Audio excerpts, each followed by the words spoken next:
Today, sa video na to, change location tayo at titignan natin kung kaya ba nating mag 3D print ng functional laptop stand.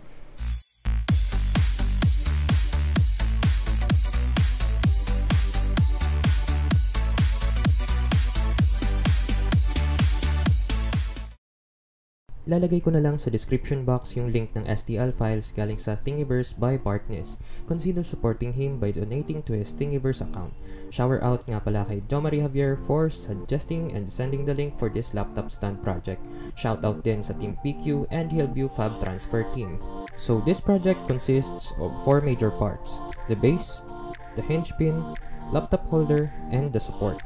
Each file contains only one of the pairs to build the functional laptop stand, so I used 3D Builder to make another copy of each component and saved it. 3D Builder app is a built-in app from Windows 10 together with 3D Paint where you can edit, resize, and do various things with your 3D file or even build your own 3D project. The good thing about this app is it's free of use.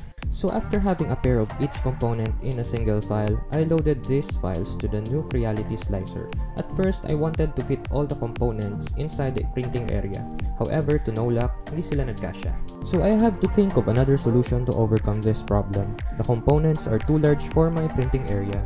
In the end, I've decided to print each file separately. I also reduced the objects to 85% of the original size to fit into my printing area and avoid any issues while printing, which is a good thing because this will increase the success rate of printing and avoid unnecessary reprinting of the whole project in case one of the components jam during printing, which we will see later in this video. And after all of that, I've started printing the smallest component, which is the hinge pin, and boom, buena mano.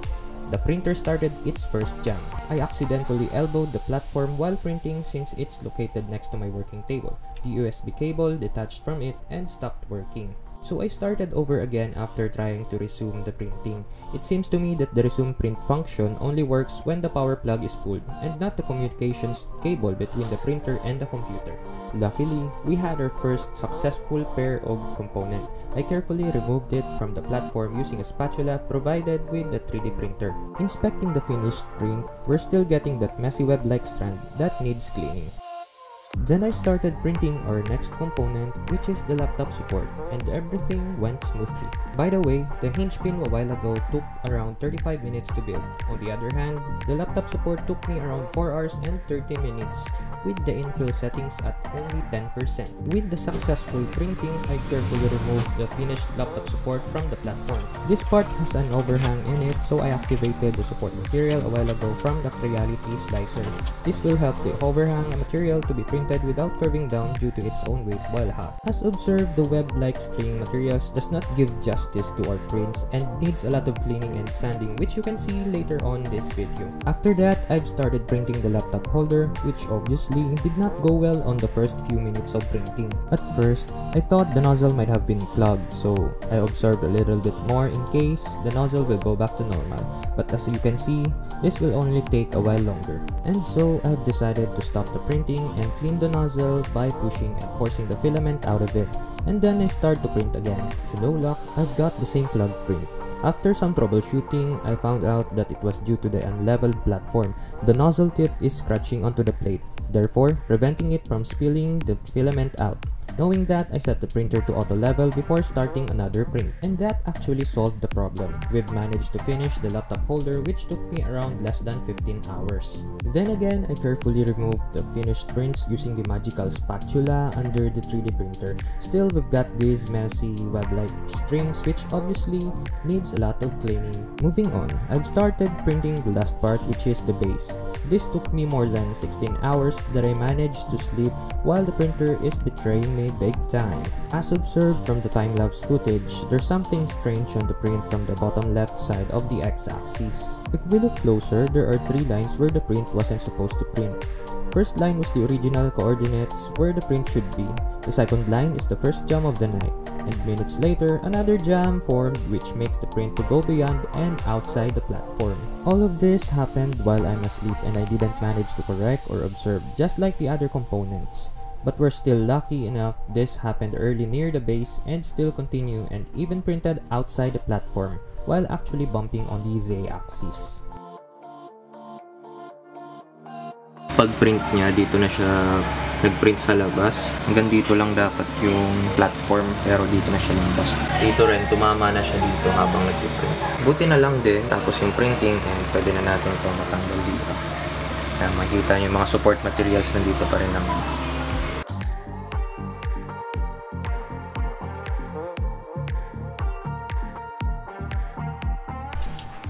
So, bago natin i-assemble, linisin muna.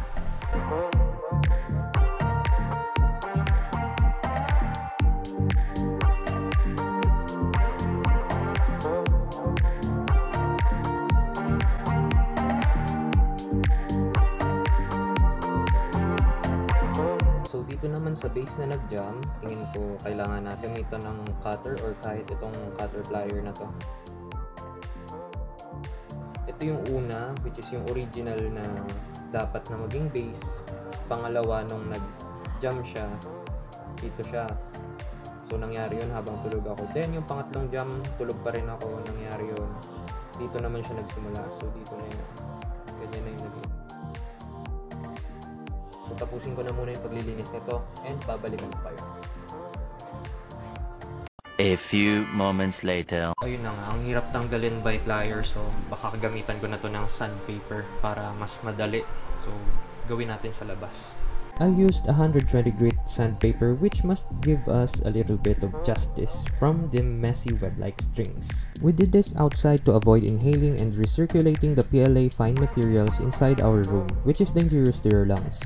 We still got small strings, but it's now manageable. So yun nga, nag-decide akong i-cut na lang yung part na to kung saan nagkaroon ng sobrang messy na printing. Di katulad nitong isa, pwede pa to eh. Kumbaga, manageable pa. Kaso ito, yung part na to kanina, ang pangit na tignan. And ito yata yung part na bumubunggo dun sa pinakang, dun sa Z-axis natin.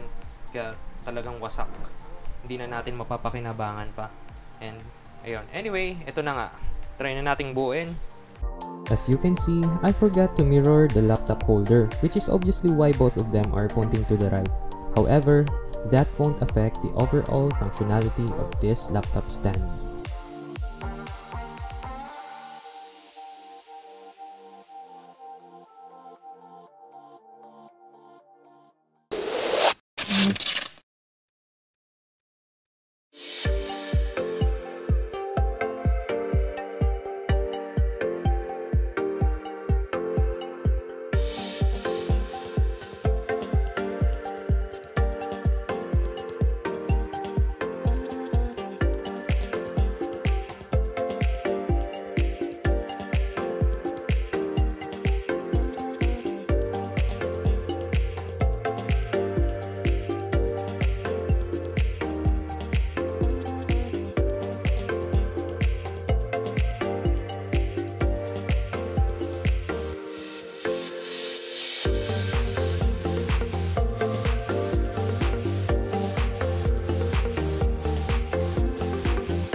Tulad ng sinabi ko sa last video, mapupunta to dun sa nag-comment. And as of this video shot, na-deliver na natin yung laptop stand.